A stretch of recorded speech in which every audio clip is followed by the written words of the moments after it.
All right, let's talk about the book of Genesis. It's so much more than just some ancient text. It's really the story of how everything we know came to be. But what's its core message? We're going to break down its entire narrative arc from a perfect beginning all the way to a promise that completely shapes the future. Let's get started. So, what's in a name? Well, Genesis comes from the Greek for beginning or origin, but its original Hebrew name, Bereshit, is even more direct. It means in the beginning. So right from the get-go, the name itself tells you exactly what this book is all about, the starting point of it all. And that really brings us to the big question here. Beyond all the individual stories we all know, what is the single overarching message of this book? Let's find out. Okay, so the book kicks off with our first major theme, creation.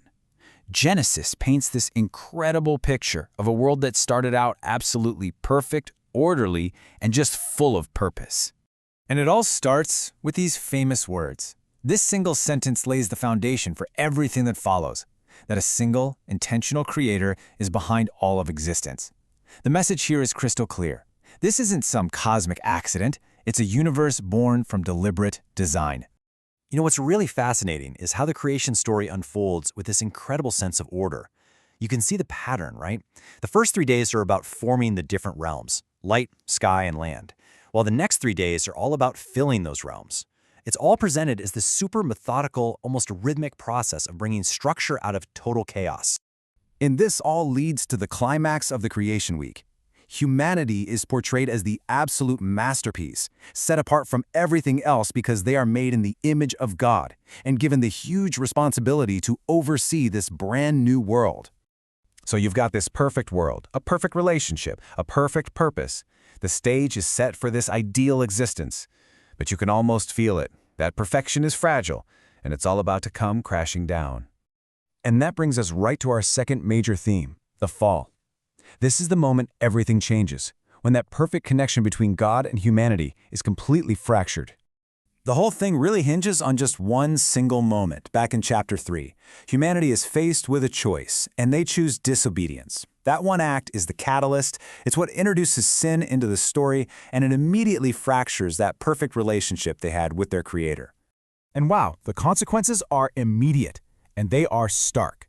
That harmony and open connection with God is replaced by separation, by shame, and by conflict.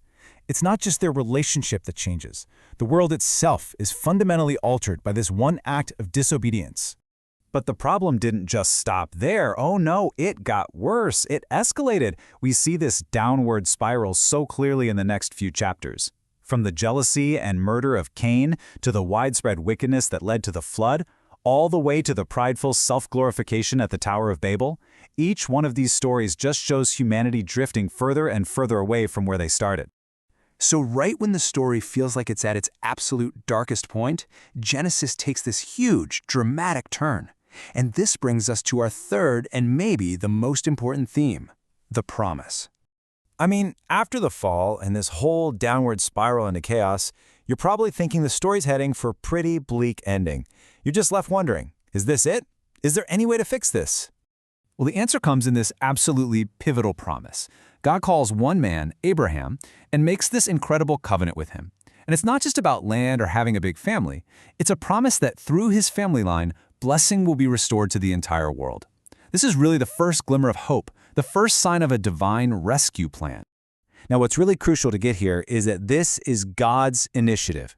He is the one who sets a plan in motion to mend what humanity broke, choosing to work through one specific family to bring redemption back to the entire world.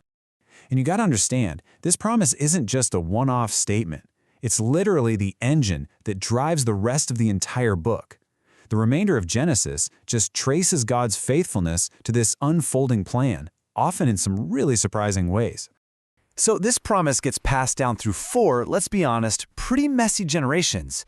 What's so remarkable is that it endures despite the massive flaws of the people carrying it, from Abraham's doubt to Isaac's favoritism to Jacob's deception.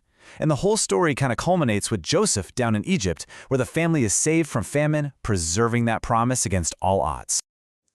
This quote right here from Joseph, it perfectly captures the book's entire perspective on God's plan.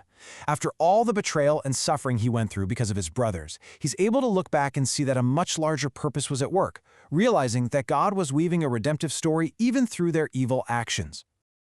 So if we had to boil the entire book of Genesis down to its core message, it would really be these three words. It's the story of a perfect creation, humanity's fall into sin, and God's faithful promise to set things right. And so Genesis leaves us hanging with this really crucial question. It has introduced us to a perfect world, a devastating problem, and the very beginning of a rescue plan. Where does this story, this promise, ultimately lead? Well, that's the question the rest of the biblical story is going to answer.